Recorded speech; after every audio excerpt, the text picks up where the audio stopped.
Bill here. I'd like to talk about pawn formations where pawns have been exchanged have led to an asymmetrical position.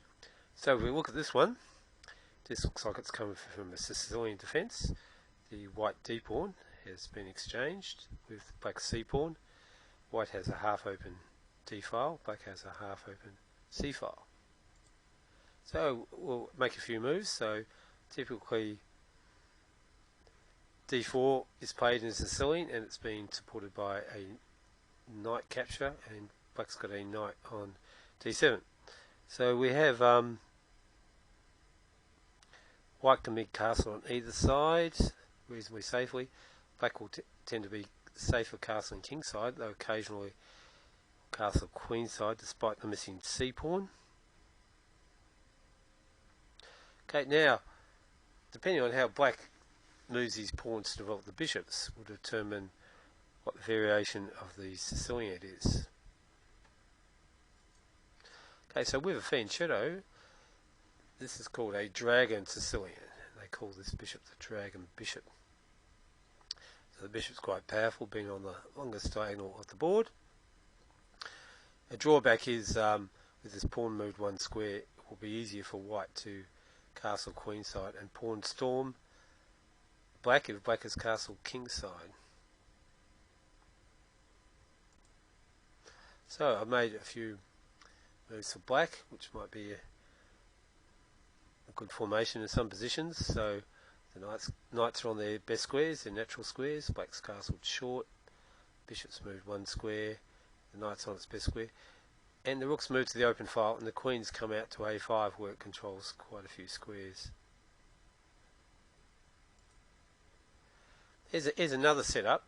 Okay, so when black fianchettos the king bishop, it's called a dragon. So here black has played pawn to e6 but hasn't moved the d pawn.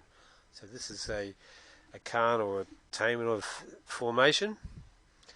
And so black's moved the knight to the best squares. The rook's gone to the half open file. The queen's just got one square. This pawn has moved forward, partly to stop a knight from harassing the queen, but also to support b5 and the bishop's fianchettoed. So black may get pressure down onto the e pawn and pressure down the c file.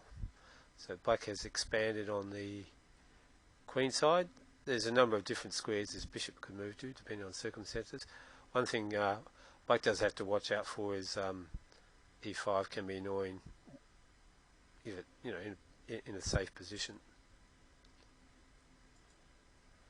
Okay, so sometimes black moves both pawns to the third rank, and when they've played a6, that's what you're playing the Nahdorf. Now this can turn into a Scheveningen depending on where the queen knight goes. So if it goes to c6, it's a Scheveningen, and if it's d7, if the knight goes to d7, it's a Nahdorf. Okay, so here's a fairly typical setup from the Scheveningen. So the knights have gone to the natural squares, the bishops have just come out one square, rook's gone to the half open file, queen's gone at one, pawn's gone to a6 partly to stop the queen being harassed, but also to support an expansion on the queen side with b5. So again, black is expanding on the queen side. So this is a setup with a Nahdorf. So the Nahdorf is when the queen's knight goes to d7 rather than c6. So black has chosen the castle queen side. It's fianchetto the queen bishop. This bishop's quite good defensively, defends the knight. And black is expanding on the queen side. So look at it from this time from black's point of view. So this is a very common plan in the Sicilian. On the opens or the half open c file, the queen's knight advances to the most advanced square on the c file. This is a common plan in quite a few positions, and this is a fairly typical setup that black might be facing. So we've got a pawn defending the knight, but it's also defending the other pawn. This pawn probably moved here to stop this pawn coming up to dislodge the knight. This knight's pinned to this undefended pawn here.